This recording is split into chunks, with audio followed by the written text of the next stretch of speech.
नमस्कार और the psychology of money पर आधारित हमारी इस चर्चा में स्वागत है। आज हम एक बहुत ही दिलचस्प और सच कहूं तो थोड़ा चौंकाने वाले आइडिया को समझने वाले हैं कि पैसों के मामले में एकदम परफेक्ट यानी पूरी तरह से तार्किक होना शायद सबसे अच्छा तरीका है ही नहीं। चलिए एक सवाल के साथ शुरू करते हैं। सोचिए क्या हो अगर जिस चीज को हम सबसे सही मानते हैं, मतलब हर फाइनेंशियल फैसले को पूरी तरह से लॉजिक और गणित पर तौलना, वही असल में एक गलती हो। क्या ये मुमकिन है कि जो फैसले स्प्रेडशीट पर कागज पर 100% सही दिखते हैं वो असल में सबसे अच्छे फैसले हों ही ना? बल्कि सबसे अच्छे फैसले वो हों जो व्यवहारिक हैं। जी हाँ, यही वो शब्द है जो आज हमारी पूरी बातचीत का सेंटर पॉइंट है। तार्किक नहीं बल्कि व्यवहारिक।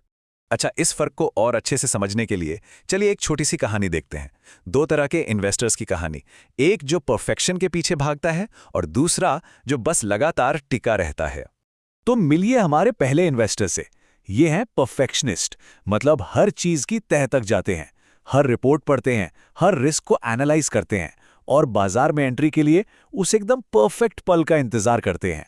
और इसका नतीजा ये होता है कि सोचते सोचते, इतना ज्यादा एनालाइज करते करते फैसले लेने में देर हो जाती है।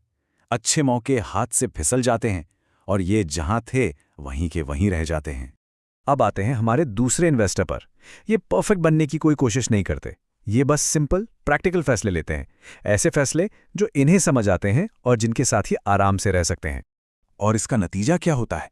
क्योंकि इनके फैसले सरल होते हैं, ये उन पर लगातार टिके रहते हैं। और यही कंसिस्टेंसी, यही निरंतरता समय के साथ इनकी वेल्थ को बढ़ाती जाती है। तो कहानी साफ है, कंसिस्टेंसी ने परफेक्शन की रेस जीत ली।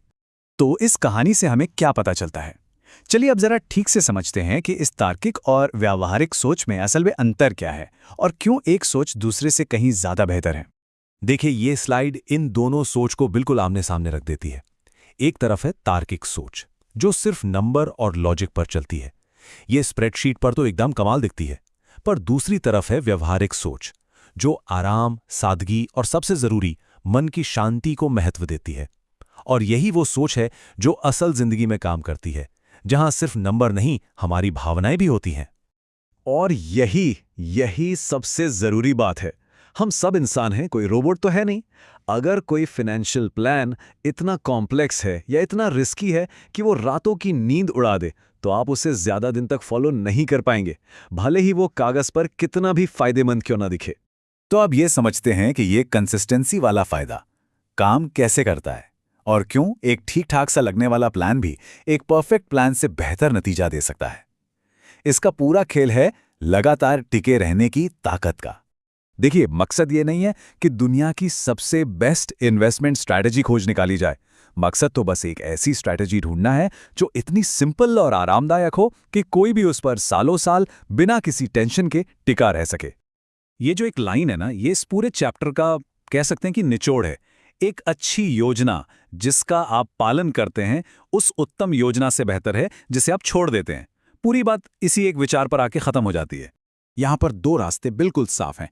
एक है ओवरथिंकर का जाल, हमेशा बेस्ट इन्वेस्टमेंट की तलाश करना, मार्केट को टाइम करने की कोशिश करना और हर कदम पर इतना सोचना कि आखिर में सिवाय टेंशन के कुछ हाथ ना लगे। और दूसरा है एक सफल इंसान का रास्ता, चीजों को सिंपल रखना, लगातार बने रहना और स्ट्रेस से बचकर एक्शन लेना। तो सवाल उठता है कि इस व्यावहारिक सोच को असल जिंदगी में अपनाएं कैसे? चलिए कुछ सीधे और सिंपल नियमों पर नजर डालते हैं जो इसमें हमारी मदद कर सकते हैं। तो क्या करना चाहिए? बहुत सिंपल, ऐसे फैसले लीजिए जिनके साथ आप सहज महसूस करें।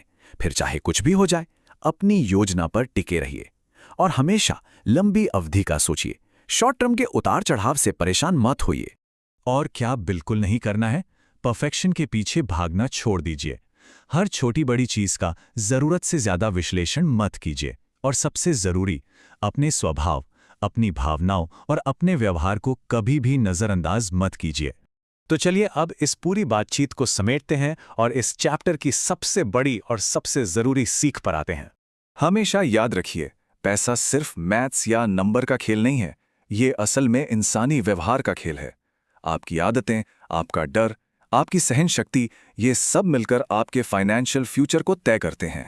बात बहुत सीधी है। अगर आपकी फाइनेंशियल स्ट्रैटेजी आपके नेचर से मैच नहीं करती, तो आप उसे कभी फॉलो नहीं कर पाएंगे। वो स्ट्रैटेजी समझिए कि शुरू से ही फेल होने के लिए बनी है। तो आखिर में बात बस इतनी सी है, परफेक्ट बनने की कोशिश छोड़ दीजिए। तार्किक होने से कहीं ज्यादा जरूरी है व्यवहारिक बनना, क्योंकि असल सफलता की चाबी लॉजिक में नहीं बल्कि इसी व्यवहारिकता में छिपी है।